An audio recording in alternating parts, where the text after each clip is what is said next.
OK，大家好，我是吉米言。今天呢是感谢老黄，这是一个特别的节目，是关于我们的皇家联邦日Commonwealth Day，马上就要到来了。然后整个月呢也都是围绕着 Commonwealth 而展开的很多的活动。今天很荣幸的也很高兴又跟我们的 Sean Wade，Mr. Sean Wade 有一个对话。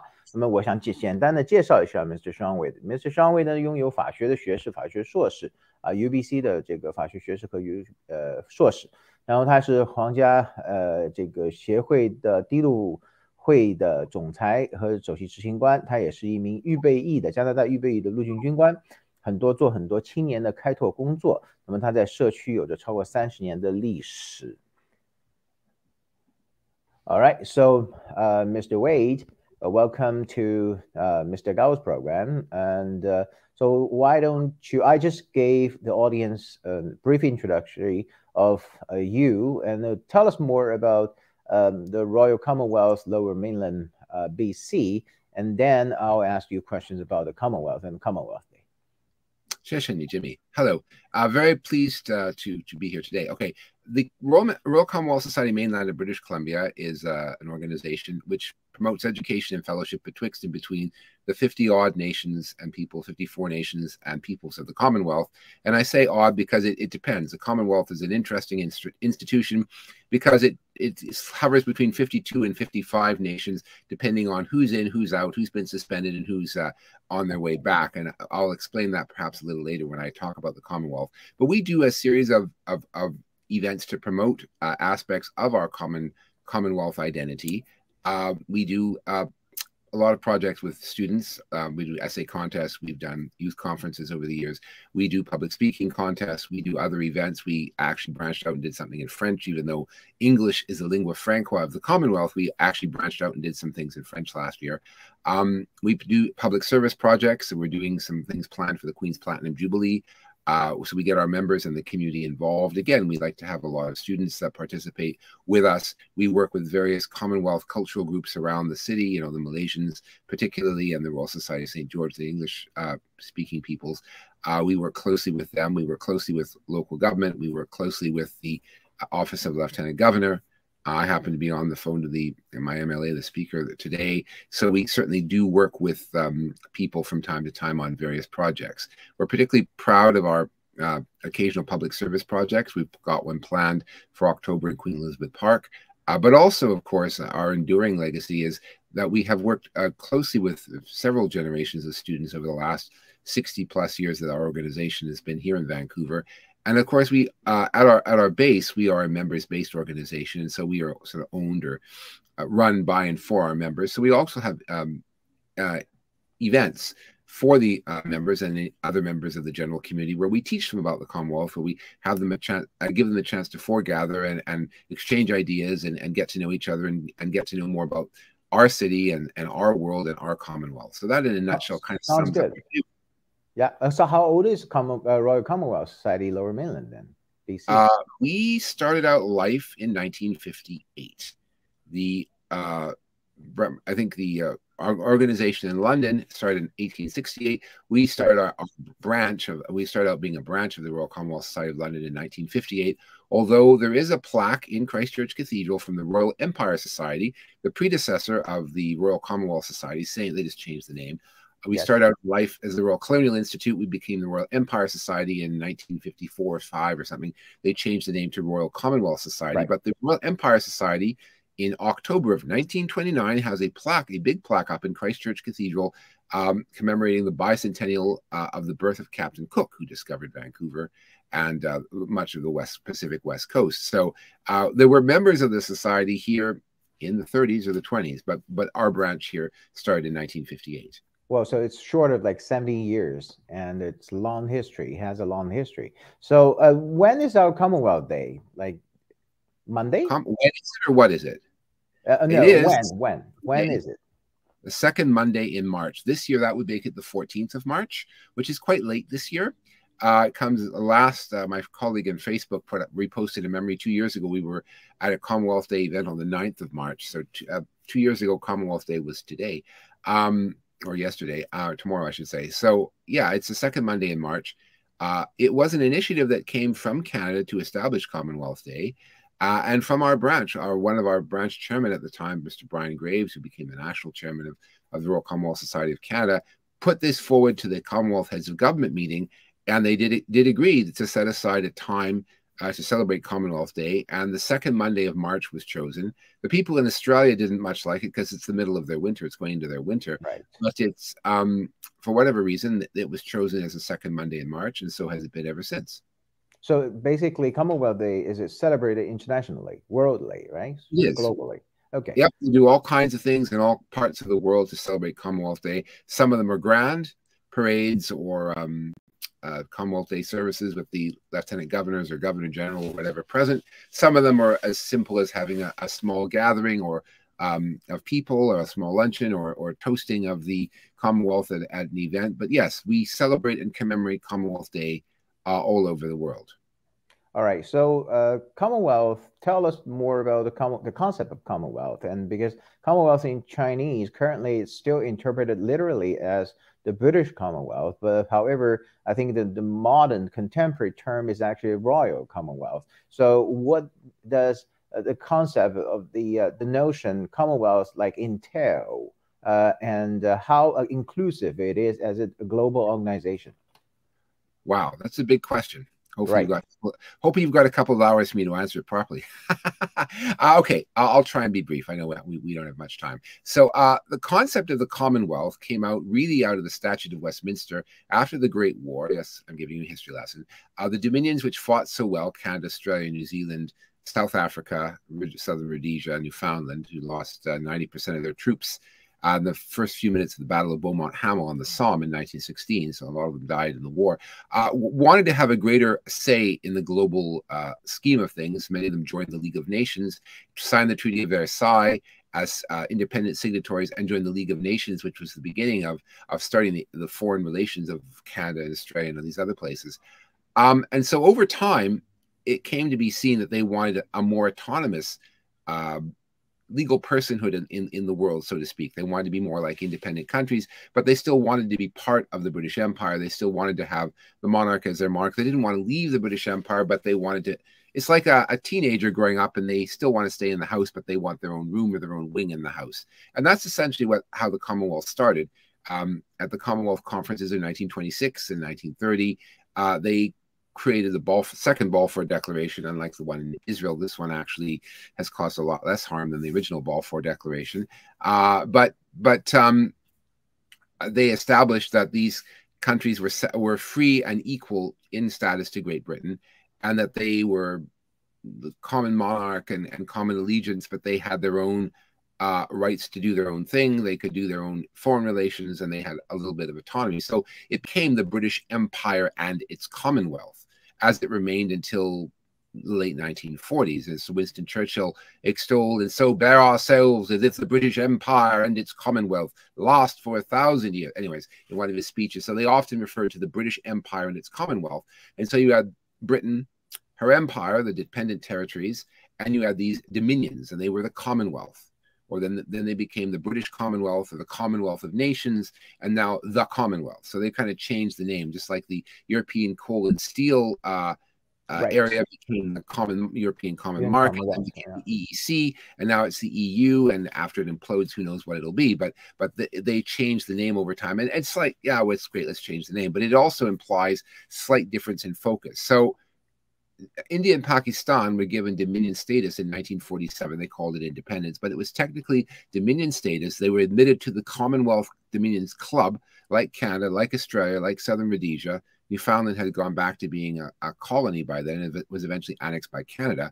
I'm not a fan of Newfoundland and Canada. We were independent at one time, and so should we have stayed, in my opinion. But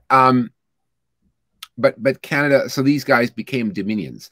At some point, particularly in India, I suppose some of their lawyers and other individuals decided they didn't like having the king as their head of state. Why not have an Indian as opposed to just having a governor general who is Indian? And so they decided to agitate for this. So at a 1948 or 1949 Commonwealth Conference, it was decided that they would accept the king, King George VI, as heirs and successors, as head of the Commonwealth. They were free. They were in the Commonwealth. They were free to become republics, but they would accept the king as the head of the Commonwealth. Right. That's very interesting. So, how large is the House of Commonwealth now? Well, 55 countries, 53 countries, something like that. Covering how many populations? A quarter of the world's landmass and a third of its population. I mean, you got heavy hitters like India in there and Nigeria, who have India's got 1 billion. They're the part of the billion plus. Right. Nigeria has 100 million people apparently. 55 to 58 million in Britain, about 40 million in Canada, 35 to 40 million in Canada. You know, you've got countries that got a Nauru and places like that that got like 100,000. Swaziland has maybe 200,000 people if you're lucky, maybe 50. You know, so not a lot of people in places like Swaziland or Nauru or Vanuatu, but 1 billion plus in India. So they range in size from India. And not only in size, but also I think this house has also diversity, right? So quite a variety of different countries. We not only have constitution monarchies and like Canada, and but also we have republics. Is that right? That's true. Many of them are republics. Some of them have their own monarchies, such as Malaysia and Brunei. And some of them, of course, wisely, in my opinion, have Her Majesty the Queen as the head of state. Although their own monarchies have taken on, she may be Queen of Canada, or Queen of Australia, but it's a little different than being Queen of Britain, Queen of England, Queen of Great Britain. And the monarchies in each of these countries have taken on their own personhood, and they are in effect the independent monarchies with just the same monarch, who happens to also be head of the Commonwealth. That's right. So it's a very interesting structure. You not only have each state, the state may have a monarchy, and which happens maybe the Queen Elizabeth II, but also you may have a president of of a nation, of a state, but also that state actually joins the Commonwealth family, right? So it actually has that a structure which seems like quite friendly and has a long history of cooperation and with each other. And do we have any, this is an organization promotes English as a common language, but I also learned that we also have non-Anglophone countries, even though it's not a lot, but a few, and being a part of the Commonwealth family. Yeah, it's interesting because within Canada, for example, you have French, bilingual country of all the various Native Indian languages, and there's some Inuit. So you have those languages spoken.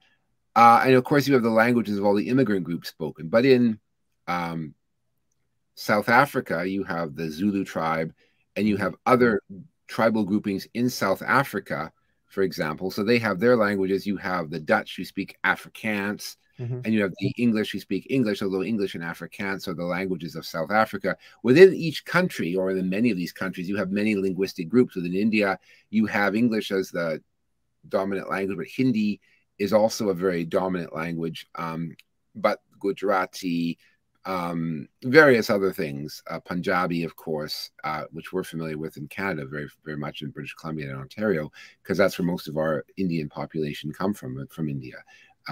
Indo-Canadians come from the Punjab, many of them. But so within each of these countries, they have little different linguistic groups with different languages. But yes, so you have a polyglot of languages, cultures, religions, and yet they are united by the three commonalities of language, which is the most important, the language of Gandhi, Shakespeare, Mandela, and Churchill.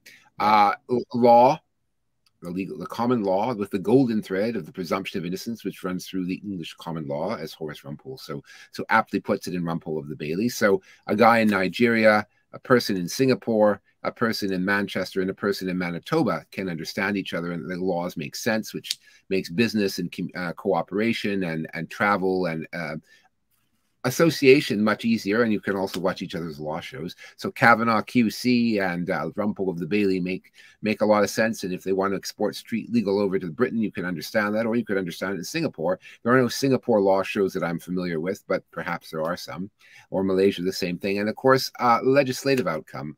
I had the great honor to speak to a speaker of our legislative assembly recently, today actually, and he, of course, he's involved with the Commonwealth Parliamentary Association. So all the speakers, probably also the Commonwealth Speakers Association, so all the speakers from all the legislatures and parliaments in all the Commonwealth countries get together from time to time and publish journals and go over best practices and stuff like that. So they cooperate, partly because they have a similar legislative system, and they have, of course, they're using English usually in most of the national parliaments. So you think, what's a guy in Bangladesh, what's a guy in Birmingham, and what's a guy in Bermuda, and what's a guy in Brandon, Manitoba got in common? Well, this common law, this common language, and the common legislative outcome, among other things, meaning they can speak the same language, they have broadly similar laws, or at least a broadly similar legal system which underpins it. And of course, the laws are framed in a way that they would understand. The government is structured with cabinet government, cabinet responsibility, government and loyal opposition, which is not something which has been transplanted into Africa very well, I would think, because in some countries, the notion of a loyal opposition, which is as important, I think, to a democracy as a free election, has a hard time taking hold because of the cultural baggage of some of these countries. They just, you're either the government or you're in jail. And that's one thing that hopefully one day will take hold, and then I think you'll see better pluralism and democracy in all countries of the world. But anyways, but because they have these common roots, all the countries of the Commonwealth are on the same page most of the time. Doesn't mean they always get along. India and Pakistan have fought wars against each other. Doesn't mean that just because they do it in India, we're going to do it here or in Bermuda or the Bahamas. But at least there's a commonality that you might not see with, say, Uzbekistan or Upper Volta or something like that, or even France, because we have this commonality, and there are a third of the world's people who share this commonality. And I think that makes it a very powerful force for good in the world, a very powerful force for if you want to cooperate on a scientific project or something like that, because you're all working in English in most of the universities and you're connected through the internet. It makes it a powerful force for good potential science education. So there's a lot of good that can happen with this, whether it always doesn't. Yeah, true. And then so you have different peoples, and then build upon the three pillars, that which is the common language, common law, and also common parliamentary systems. And then they work with each other and they communicate with each other. So how often do those, the head of a Commonwealth, they meet? Every 2 years, they have a Commonwealth Heads of Government meeting. I think they now call it the Commonwealth Summit. And you are in the room with the secretary. There's a secretariat in London. All organizations have these things. They're a shadow of what the UN does, but there are various agencies of the Commonwealth, mostly headquartered in London. We have the Commonwealth of Learning headquartered in Vancouver, which does distance education. The only Commonwealth institution not headquartered in London, I might add. There's the Commonwealth Education Organization. They're in London, but the Commonwealth of Learning is autonomous from them. And so they meet and they do different things, and they have gatherings of university vice chancellors or whatever in the education section. So like the heads of government meet, the foreign ministers meet, the finance ministers meet, and they discuss things. Certainly, it's possible, looking at what's going on in the Ukraine right now with sanctions and with the oil prices and some of the offshoots of some of this, that you might see, if there is a Commonwealth finance ministers meeting, you may well see that some of the issues caused with both COVID and recovering from COVID and some of the disruption caused by the current situation in the Ukraine may well figure on their agenda, and some of the big countries or some of the small countries may try to help each other get through this, because of they were all sort of in this together. So because we're kind of this kind of brotherhood of English-speaking peoples mostly, and Commonwealth peoples, there may be a sense at these gatherings that we try to help each other out. That's certainly what the Commonwealth does try to do as an international entity. Absolutely. I think it's, well, very helpful and beneficial, basically, to focus on commonality, right? And so you mentioned about Ukraine. So tell us something like the Commonwealth nations and the involvement of Commonwealth nations or pre-Commonwealth nations, right? Dominions, and then their involvement in the World War II. Well, it's very interesting because in World War I, when Great Britain went to war, automatically the dominions like Canada and Australia were, and the newly formed Commonwealth of Australia, I might add, were at war. So when Britain goes to war, we go to war. By the time of World War II, you'd have the Statute of Westminster, you'd had the emergence of an independence for the dominions, and they became more independent and they became more autonomous. And so it wasn't an automatic thing that when Britain, hold on a second. Hello, I'm on a phone call. Please call me back. Live. We had the Dominions going to war, not necessarily at the same time. Certainly the Canadian Parliament was recalled, and I believe the Australian Parliament, and they quickly passed legislation because I think there was a belief that Germany was a bad threat to the war, and they went forward. Through it all, of course, you had Commonwealth or Imperial troops sent to various theaters of war. There was a Canadian Expeditionary Force which was brought forward. They sailed from Halifax. There were a few Canadians in the Battle of France. There were certainly people from the Royal Newfoundland Regiment of Artillery who were in the Battle of France, because I spoke to a Newfoundland veteran years afterwards. And he said the last time he was in France, he was kicked out and wasn't allowed back in.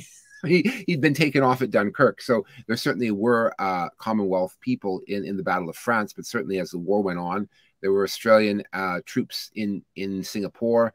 There were the Rajputs who fought with the Royal Winnipeg Grenadiers and the Royal Rifles of Canada, along with Britain and the Royal Regiment of Hong Kong, in the amazing defense of Hong Kong against the Japanese in 1941. They took many casualties and endured great hardships. There were, so in other parts in the Navy, Royal Navy, there were sailors from all parts of the Commonwealth who sailed. One of the most interesting uses of the Commonwealth as a term or a concept was the Commonwealth Air Training Program, which was in several dominions, some Australia, New Zealand, Southern Rhodesia, but particularly Canada. 141,000 pilots, air crew went through the Commonwealth Air Training Program in Canada. So people were sent all over the world to places in Canada and Australia and a couple other places for training. Some of them were Polish, some of them were Czechs, but a lot of them were from Jamaica and places like that. They came to Canada to learn how to fly bombers and sometimes fighters as well, because Canada was peaceful. There was no real war. There were German submarines off the coast here a few times, and always a thought that they would invade. But Canada was a center for war production, both wheat and grain and manufacturers, but also a training center, particularly for the Air Force, a little bit for the militaries, right, world, but armies of the world, but mostly the Air Force. And they could get their flying time in. Lots of empty space in the prairies, so you had lots of ideal flying conditions. There were mountains, there was coastline. So if you needed to train someone for RAF Coastal Command, they usually trained out of Halifax or sometimes Vancouver, because there was. Oh, really? Yeah, they would train. There was a center in the east. Most of them were in the prairies. My mother's boss, Mr. J.D. Thomas, was a flying instructor during the Second World War, and he was in Gimli or Brandon, Manitoba, I believe, around Manitoba with the Commonwealth Air Training Scheme, teaching people to fly. He never got into into Europe himself, but he learned to fly. Another one of our members, Mr. Brian Graves, who was the person responsible partly for Commonwealth Day, was also, I guess, had been trained on the prairies. I believe it was on the prairies. He was near Calgary, I think, or in Saskatchewan, and he went over to England to go on a Lancaster cruise. He was a navigator, I believe. Right. And he never really did some practice flights there, but by then the war was almost over, so he never really got to do any bombing runs. But he was part of the Commonwealth Air Training Scheme and was over in Britain. He was part of VE Day celebrations. But so we have genuine connections. We had another fellow, Lloyd Manuel, who flew with RAF Coastal Command, and he again had been trained here, Vancouver boy, went over to the Royal Air Force Coastal Command and flew Lancasters and flying boats and stuff, Catalina flying boats, rescuing air crew, and I think he flew some Lancasters in the Coastal Command, hunting for submarines and stuff like that. So that's an example of how the Commonwealth came together as an entity in the Second World War, both to fight, be part of the Imperial forces, but also to train people as under the guise of the Commonwealth Air Training Program. So certainly, I think we found that since the British Army was the founding army for many a Commonwealth force, the Royal Canadian Regiment of Artillery recently celebrated their 150th anniversary and had great honor of guarding the Queen at Windsor Castle and Buckingham Palace in their lovely blue uniforms. And they were formed in 1871, and they out of the artillery schools back in the east, around I can't remember what city it was, Kingston, I think. They were formed after Britain decided to withdraw most of her troops from North American defense. Local militias were raised. The Royal Canadian Regiment Artillery were among the first and the finest ever created in the Canadian military. I myself am aligned with the artillery here in Vancouver in the Cadet Corps serving, but they have this great tradition, and so they got to guard the Queen, celebrating that 150 years. So the British Army was a seed army, but they so the Indian Army and the Pakistani Army are largely based on British models. They use similar rank styles to the British. Their uniforms, their dress uniforms, reflect British influence. So they kind of form them. But even also the Air Forces and the Navies, the Royal Australian Navy, the Indian Navy, you look at their uniforms and you look at some of their ideas, they originally came from Britain. So the militaries in these Commonwealth countries are very much brought up in the British tradition, and they've taken it and worked it with local traditions and customs, of course. So you see that in the Second World War, they fought very well together because they started as one. They had the commonalities and they started as one, and they had a similar structure. And in many cases, in modern peacekeeping, for example, in East Timor, Australia played the lead. But whenever in Korea, there was a Commonwealth Brigade of various people from various countries who fought as a Commonwealth Brigade in the Korean War. But in Afghanistan, the Canadians, the British, the Australians worked very well together because, again, common language, common training, common tactics, common monarch. So there's a lot to be said for that, and that's partly where the CANZBA, Canada, Australia, New Zealand, UK, CANZUK idea comes from, because the great dominions of Canada, Australia, New Zealand, and Britain have a lot in common, and institutionally have remained very close. Although, again, they've all developed in their own ways, so it makes sense for them to cooperate in the modern world on issues of security or trade or that sort of thing, recognizing people's standards for law or medicine or that kind of thing. Sure. We see with the Ukraine, to a certain extent, you had the Prime Minister of Canada and Britain with the Dutch Prime Minister, but also, no doubt, the Australian Prime Minister not far behind, thinking up ways of trying to encourage the Russians to disengage from the Ukraine. Right. So I had a question. Was there a Commonwealth Brigade after the Korean War? Well, there wasn't really any wars after the Korean War. I mean, right. That was the last war. They called that a police action. Right. I mean, India and Pakistan went to war. China and India went to war. That was probably a declared war. I don't know. Right. Yeah. But there was no in Vietnam. You saw Australia there, but the government of Great Britain did not send any troops. Perhaps they should have, but they didn't.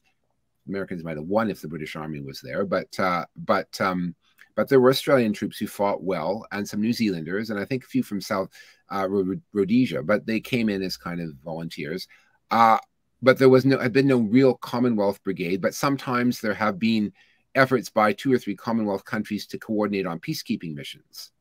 So, but that's through the UN. That's not usually, of course, that's not usually a Commonwealth-led thing. One thing the Commonwealth of Nations, shall we say, the Commonwealth Secretariat-based organization doesn't necessarily do, for obvious reasons, is coordinate on defense, because I guess there's a feeling that would speak of the good old days, and maybe some people don't want that. That's where CANZUK allows the sovereign governments of Canada, Australia, New Zealand, and Great Britain to cooperate on defense or sharing of intelligence or whatever, even though they're part of the Five Eyes, if that's what they want to do. So that's probably like an acronym that we're not familiar with. Can you just spell out the CANZUK? Yeah, CANZUK is Canada, Australia, New Zealand, UK. And that is an attempt to bring these 4 countries in even closer alignment or closer cooperation with each other on trade. It partly flows out of the Tasman Straits Agreement, which more or less allows Australians and New Zealanders to work and live in each other's country and do whatever they want in each other's countries with a minimum of administrative issues. So you can have a longer visa. Australia and New Zealand credentials in law and medicine and professional credentials are largely recognized. Quite often you have new Kiwis going to Australian schools and Aussies attending Kiwi schools. So there's a little bit of a overlap anyways. The universities and technical schools are probably about the same in each country. So there's an attempt to allow them to do that. If you want to live on a working holiday visa or you want to just move there, it's much easier between Australia and New Zealand. And the idea is to import this to Canada, where, you know, what, 20% of the ski instructors in Whistler at any one given time are from Australia. Right, yeah. So there's already a lot of that there. A lot of Australian English teachers in Canada, in Vancouver. So there's a lot of that now. But, you know, whereas, you know, as the Canadian British working holiday visa, you can only go for a certain number of years and you can only do certain jobs. The idea would be to open this up to a more global, at least selectively global population of 4 or 5 countries. And it's an idea of which the original Commonwealth was formed to do anyways. Throughout the British Empire in the good old days and the days of the 1930s, British Empire and its Commonwealth, people could move between all these countries and work and play and do whatever they wanted, which is why there was a very rigid enforcement of the legal system. So the law was literally the same in every country, which we have a sort of a proportionality kind of broadly similar laws, but the Supreme Courts of each country or the lower courts of each country can make up, and legislatures, of course, can make up whatever laws they wish, but they are broad, since they come from the same root, they're broadly the same. But the idea with CANZAC is to kind of make it a little easier for countries to kind of, the passport holders of these 4 nations to live, work, play, and be together in each other's nations if that's what they wish. Is the United States a member of the Commonwealth? No. Donald Trump was looking at it. Seriously? I always hope.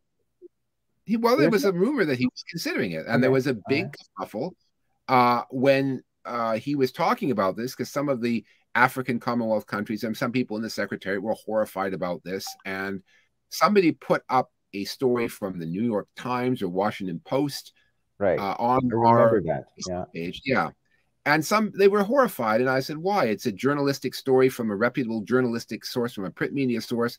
It's talked about. It's an issue of the day. It stays up there. And they weren't happy with me. But there's nothing wrong with discussing it. It was from Breitbart or some weird Matt Drudge or some weird internet website that's not reliable. Of course, I would take down speculation like that, tittle tattle like that. But if it comes from a reputable journalistic source, it's news of the day. Now, the Americans decided not to do it. There was no formal application made to join the Commonwealth. But I rather, part of me would think, it'd be great. We could bring the black sheep back to the family.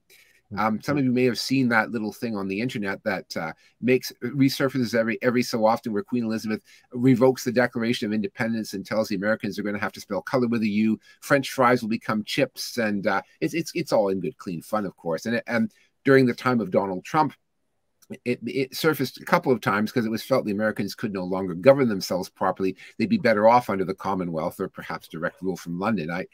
I don't disagree with that in some cases, but I think it's a lovely bit of fun that we love to joke about. But they're not part of the Commonwealth. So we may have questions. We may have questions from the audience. So I just want to invite the audience. If you have a question, just write the question in Chinese. Now I'll do the interpretation to Sean, and then we'll get back to your question. So Sean, let's. In March, like 2022, we didn't expect kind of we're in either middle of a war or actually getting into the World War III, right? So why is Commonwealth Day or Commonwealth quite particularly important in 2022? For several reasons. I think this is the year of the Platinum Jubilee of the Queen, the head of the Commonwealth, the boss lady, the chief of chiefs, the big chief. So I think that Commonwealth Day would be a special. I mean, the accession date in February 7th was special, and Canada has produced some lovely stamps. We made some special commemorative covers. These are very limited in a run of 10. We also have a more generally available one for the accession date of the 70 here, but they're selling fast. But anyways, we made some souvenirs for the Jubilee. So I think it's important for the Jubilee, but also the accession date, and also the June time is when we'll have many of the festivities, but to celebrate the Commonwealth, because she's head of the Commonwealth this year. But I think when you look at the Commonwealth in context of, well, after the pandemic, we've gone through that. I think you look for your friends in the world, and I think the Commonwealth is a group of friends, nations that are broadly friendly to themselves. We don't put Iran and Iraq next to each other at international conferences, and maybe we keep Pakistan down the road from India. Unless they're playing a test match in cricket where they put aside their differences. But I mean, we are all essentially friends. So I think that it's important in difficult times to be with your friends or connect with your friends. I think some of us throughout the pandemic tried our best to, even if we were under lockdown, to try and keep in touch somehow by phone, by email, by Facebook, by FaceTime, by letter, whatever, with our friends and our family, because we needed that connection through isolation. I think in the issue with what's going on in Ukraine, is this an opening salvo of World War III? I don't know. Should we fight? Vladimir Putin, the former chief of the general staff in Great Britain, who's retired now, says we're going to have to fight Putin sooner or later. I think anyone who's going to shell a nuclear reactor facility is really quite desperate or quite determined. I won't go to a state of mind. That's for others to decide, but I think that's quite serious. But I think when you have a group of nations in the world, whether it's the Kanzak 4 nations, Kanzak 4 or the Commonwealth 54, Kanzak 4 and the Commonwealth 54, I think it's good to get together and to talk. And I mean, we're sanctioning Russia. We're not buying oil from Russia or gas. We're trying to cut that off. Visa and MasterCard have pulled out. eBay's pulled out. FedEx has pulled out. I mean, who would imagine that Russia 30 years ago, even at the time of Mikhail Gorbachev, would have credit cards and FedEx delivering there? But anyways, these guys have pulled out. But for some of the smaller Commonwealth countries that are vulnerable to almost anything, a spike in the price of oil like we're seeing, windfall profits for the oil companies and the transport companies, but horrible for a country that depends, like the Pitcairn Islands or maybe Belize, that might depend on many of their goods being shipped into the country by ship or flown in by air. We see an opportunity perhaps to help those who might need a little bit of help if that's what they ask for, of course. And so I think that it's important from a strategic perspective to work with democracies who are determined to stand up for the rights enshrined in the Commonwealth Charter and other things like that. So that's important. It's important to stay with your friends in time of difficulty. But because we are friends, maybe there's something we can do to help some of these countries out. And we should try to do that if we can, because we want to make sure that these people and these countries and the people in them go through the storm rather well. But also we want to make sure that they stay democracies. We want to make sure that they stay in the Commonwealth and they stay on what we in the Commonwealth consider the straight and narrow path of democracy and good governance. Yes. Those are that's right. So what celebrations do we have in Canada for the Commonwealth Day? As you're aware of, yeah. Many branches of the Royal Commonwealth, some branches of the Royal Commonwealth Society have a gathering or a celebration, often in conjunction with Government House, the Lieutenant Governor, the Crown and Right of Canada, or the Governor General.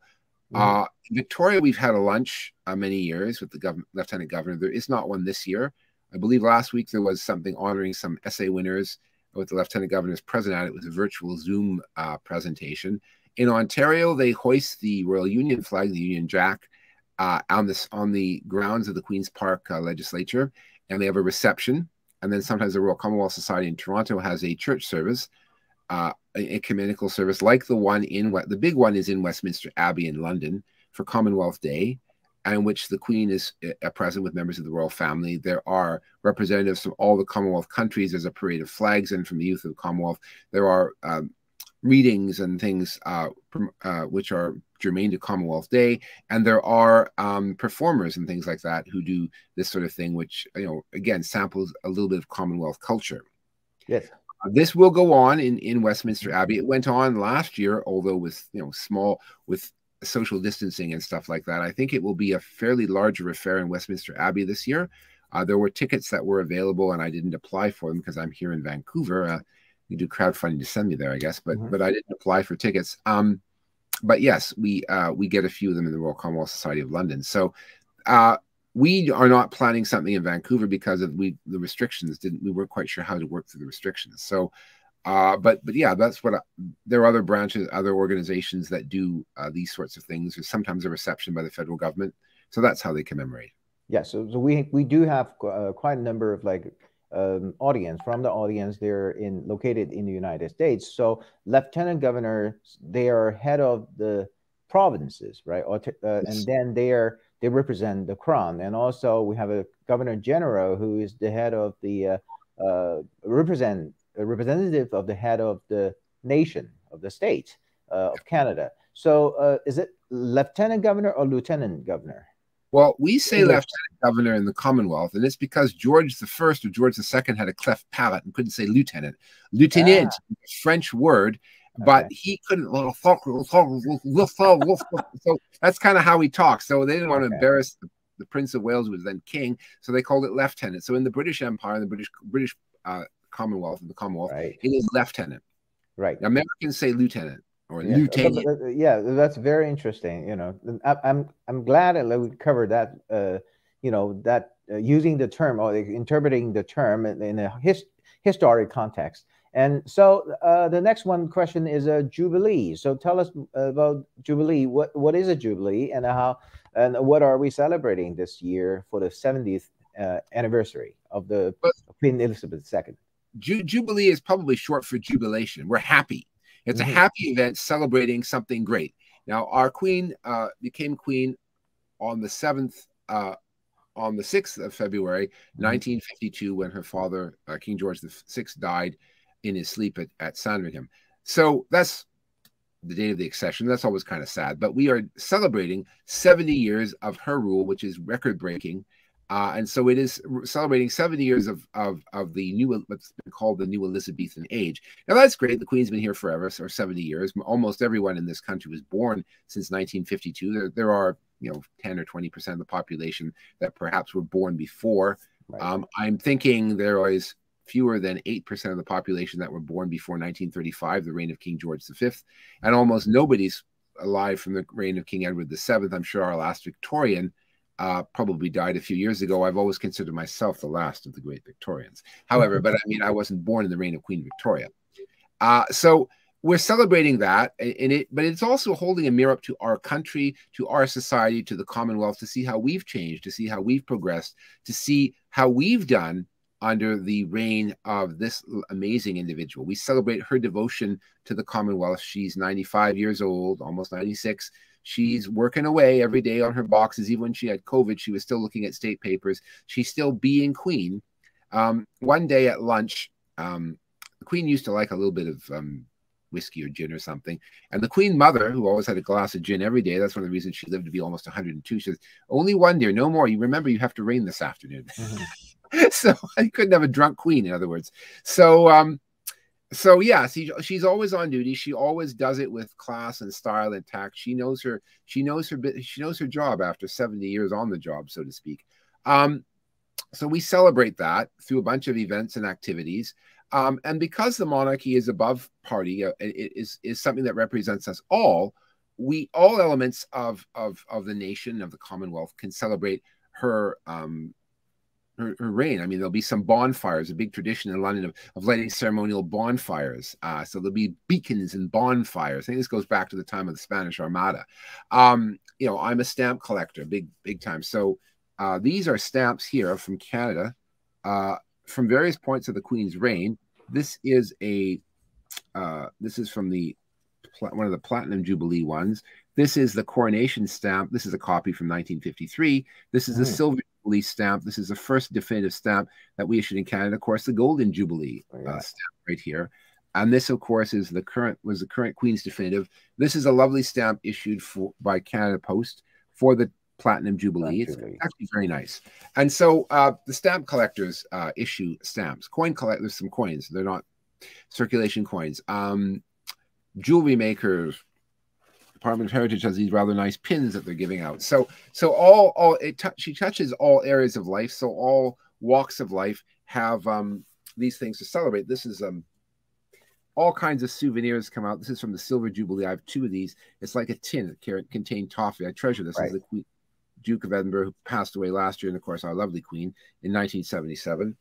But unfortunately, we're celebrating, however, unfortunately, the federal government is not celebrating, right? So we're not giving Jubilee medals this year. Well, there are no medals yet, but they created the pin. They have done a lot of things, but for some reason, in their short-sightedness, the pin you have to pay for the postage and get it from a third-party organization, the Monarchist League of Canada. They won't send them out. They're not making paper flags for people.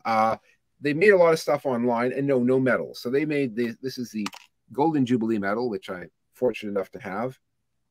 And This is the Diamond Jubilee Diamond medal. Jubilee. I'm fortunate enough to have. These are my medals. So that the golden was 2002, and then diamond 2012, right? Yeah, that's right. So they have not done this. Now, the government of Alberta, Canadian province, has issued them. I have made a formal discussion with the province of British Columbia for them to issue them, and I'd very much like the province of British Columbia to issue a Platinum Jubilee medal. I know of one other province that has a very serious proposal there, and I know other provinces have looked at it. I have no idea where that province number 3 is in the process. I think they have to decide or not decide to do it. And I know the province of British Columbia has now been formally put on notice by our organization that we'd like to see this. And I think that somebody else had also suggested this. But if you have any influence here in British Columbia, please get the government to issue these things. They go to people who help in society, our COVID heroes, our frontline workers, our ambulance workers, our first responders, youth leaders, people in civil society, people like your great fellow here, Mr. Yan, Jimmy Yan, who does so much for our community. Oh, Mr. Gao, the host. Yeah, Gao as well. Yeah. But also these people, so average people, we have a couple people who work in some of our youth programming who are youth themselves, and they do a great deal. So it recognizes people from all walks of life who do great service for the province. And so it's not just glorifying the Queen. Oh, great. That's just a Queen. She's so great. She lives in a palace. Why should we worship her? We're not doing that. It's holding up a magnifying glass or a mirror to ourselves as a society, to where we are in our history and who we are. We're using the Queen's Platinum Jubilee as a reason for society and for the Queen and for society to say thank you very much. We really like what you're doing. We're celebrating. You're celebrating my reign. I'm celebrating your achievements and the achievements that have happened in my time as Queen. And you are some of the people who've made this happen. And I can look certainly in the Canadian context, in the British, especially the British Columbia context, and I can look at where we've come in the last 70 years. Some of my friends back in the day used to be in the government, and we've done very well under this Queen. She's provided stability and a great example for us, and our societies have prospered. That's right. And also a question about numbers. So the Jubilee medals have a broader coverage, right? And remind us, how many, like Order of VC or Order of Canada, do we issue or give out like every year? Like, I think Order of British Columbia is about 20 or 25. There's a British Columbia annually, right? Yeah, that's right. There's a medal for good citizenship. I think they give out 10 or 15 of those annually. That's ridiculous. The Order of Canada, they probably give out about 100 of them annually, but that's a nation of 40 million. Yeah, close to 40 million. The British Empire. Hello. Yeah, I'm on a live stream. Can I call you back? Well, just with the ticket. What happens with the ticket? Yep. Okay. Could you just pick them up, print them for me to pick up? Awesome. Thank you. Bye. Thanks. Sorry about that. No problem. So how many like Jubilee medals, like, using the Diamond Jubilee for an example? There were 44,500 or something like that of the Golden Jubilee. I made a proposal the year before the Diamond Jubilee to the Queen's Secretary for Canada, Kevin MacLeod, that we do 60,000, 10,000 for each year of the Queen's reign. It was a year before. I'm sure other people had the idea. But you never know. He might have said, well, let's do 60,000. The government might have said, yeah, great idea. So, I mean, my proposal would have been 70,000, looking at the precedent from last time. But, obviously many thousands of these are usually handed out. So the average person who isn't a multimillionaire, who isn't Wayne Gretzky, who isn't Michael Bublé, who doesn't give away lots of money that they make. They make money, God knows how they make it in business, and then they give it back to the community, and we give them a medal. And that's how a lot of these higher level things work. They aren't a medical researcher making $100,000 a year in a university with $250,000 in biotech shares, and they're suddenly honored for discovering the cure for the common cold, or discovering an enzyme or something. And I'm not saying these people don't deserve to be recognized, but I think the people who do stuff on the front lines in the hospitals, I think people who work in the community centers, volunteer. I think people who volunteer with the elderly. I think people who work doing stuff for groups like ourselves. I think some people in the military and the cadet program who don't get, even though they get paid for some of what they do, don't get paid for near what they do in volunteer and youth leadership and community service. Community people who do years and years of volunteering and will never get the Order of Canada, will never get the Order of British Columbia. Right. These people are the people who deserve to be honored. I toiled for years, I'll be honest, without, people said thank you, but I never got any money for a lot of what I did. And then I did get this, and the presentation didn't happen the way I wanted it to. I mean, it was canceled, but it came in the mail, and I cut the thing open. I looked at this, and I looked at this medal, and it was the most beautiful thing I'd ever seen in my life. And it was all mine. Is it golden Jubilee or is diamond? Golden. The diamond we had a big ceremony for, but I knew that as long as I was a good boy and didn't misbehave, they wouldn't take that away from me. It was mine. It was finally something for me, something that I'd done, and it was a wonderful feeling. And one of the things I've always tried to do in my life is I want the people who do the kind of work that I do, or maybe way more than I do, I want them to have that moment when they sit there and they realize that people really do care. They really do appreciate what you do. And there's really a very tangible expression of a nation's gratitude for your hard work. You do the work. You could sit there and play on the computer or go hang out with friends or go to Starbucks or go to the bar or whatever you want to do. But you choose to go and help some older people. You choose to help some kids. Sometimes you choose to do things with people with mental health or addiction issues. And those guys don't always say thank you. Believe you me, the older people, the elderly, or the kids, they usually say thank you. You choose to help with at the animal shelter. You choose to do this because it's good for the community. It's good for you. It's good all around. And doing a good job is often its own reward. But it sure is nice to be recognized for your hard work. And maybe sometimes you do that instead of getting as good a job as you might get, and so maybe your focus is on working for charities and helping others and not becoming a lawyer, maybe not working in your law practice or becoming a lawyer or a doctor or whatever. And that's cool. That's a choice you make. But I think society should give you a small token. And I think this is a wonderful opportunity. I do think this government in Ottawa is very foolish sometimes, and they've missed out on this. But anyways, hopefully the province of British Columbia, the province of Ontario, the province of Saskatchewan, the province of Quebec, that may not be so much, but the province of Newfoundland, hopefully these provinces and any others, New Brunswick, I'm not going to go through every Canadian province, but we'll say, hey, Manitoba, the province of Manitoba, we'll say, hey, we're going to step in. Alberta's led the way. And let's just hope that this happens. And if you have any of you have any connections with or any of you in British Columbia, write to your MLA, write to people in authority and say, hey, we want this. I know a couple people who really deserve this kind of recognition. We want the province to pick up the ball where the federal government has dropped it. Not the first time that the federal government of Canada doesn't look after the interests of all of the people of Canada. So let's look after ourselves. Let's look after our own. And let's create this medal and let's make this Jubilee special.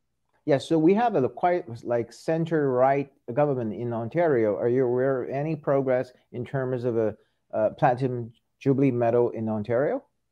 There's been no announcement. Okay. I don't know. I don't know whether I suppose according to the Canadian Institute for the Crown, several provinces are considering it. I'd be surprised if Ontario wasn't considering it, but considering it could mean someone suggested it to someone in the government and, oh yeah, that's an idea. And it just sits there and nothing happens. And in Alberta, someone suggested it and it became in the throne speech, it became law. They did a lot in their throne speech. There's special awards, there's special scholarships. They're honoring the Platinum Jubilee the way I think it should be honored. Thank you very much, Sean. Anything else like you want to give a last remarks to our audience? Thank you for letting me come and speak to you. I suspect some of you are in China, so I'm not sure that the aspects. No, they're not in China. They're actually this is primarily American audience from the United States, and then from Canada, and also from even Japan. And yeah. Well, okay. Not quite as bad, not quite as far removed from the Canadian context as being in China, but I'm going to say it's possible people in China probably understand the governance structure of Canada better than people from the United States. But I think aspects of what we talked about may be a little foreign or alien to some of you, our American listeners, or viewers, because the American system is kind of different. It came out of the British system, and there's an awful lot of similarities between the two. But I want to thank you for being a great audience and listening. Our queen is a wonderful queen. She's very popular in the United States. The royal family is quite popular in the United States, more as celebrities than for their constitutional role. And sometimes when the American media picks up on it, you look at some people, some of the members of the royal family, they pick on them more the celebrity side than the duty and constitutional side. So here, we like the monarchy and recognize its very important constitutional role. Yes, we like to read royal gossip. Yes, we love to look at fashion. And yes, we love to royal watch when they come or whatever. But we also need the workmanlike plumbing of our constitution is very, very strong and very healthy and robust, because the crown sits at the top of it. And I think there are foolish politicians in Canada who try to tamper with this, and at least the one person will thankfully never be Prime Minister of Canada, who advocates abolishing the monarchy. But I think when you get in, if you look at, it's like a car. If you open up the hood and get down to the engines and the pistons and stuff like that, you really see how the car works. Well, the monarchy is right in there, a very important part of our constitutional mechanics and our constitutional system. So I want to thank you for listening to us. If there's any questions, please send them to Jimmy or to our host, and I'll try to answer them offline or in an email or something like that. Please come and celebrate the Platinum Jubilee. There'll be Jubilee merchandise available in the United States. Certainly, there are on websites. I don't work for, other than what we do here for our society. I don't have a share in any merchandise company. I just love stuff like this, which I've saved since I've been a child. And anyone, as I say, who can help us with our British Columbia Platinum New Jubilee initiative, I would urge you to write to your MLA or to anyone in the government to help that happen. Thank you very much for being a wonderful audience, and have a lovely day. Okay, thank you, Sean. 谢谢肖恩·韦德先生。那么今天呢，我们就跟着从皇家联邦日的这个历史的沿革，然后一路呢也讲到了这个英联邦或者皇家联邦的各个国家，然后在从一战之后，然后开始有这个概念的成型，然后逐步呢一个演变，到了二战之后，那个二战中间，然后有很多的这个战争的在这个过程中间有哪些积极的参与，作为大后方，那么做了很多的这样的航空方面的这样的培训，那么最后呢我们又回到了是说在这个皇家联邦日的庆祝日的这个月份里面，那么我们又同时讲到了70年的加拿大女王的这个叫白金禧年的这样一个庆祝的一个奖章，那么有这个一路的这个过程，所以呢也非常谢谢商先生的这个时间，韦德先生的时间，所以呢谢谢各位的观看 ，Thank you very much, and we'll see Sean again later, and to discuss other topics and related to Canada and related to Commonwealth. Thank you. 谢谢你。Bye bye. Bye.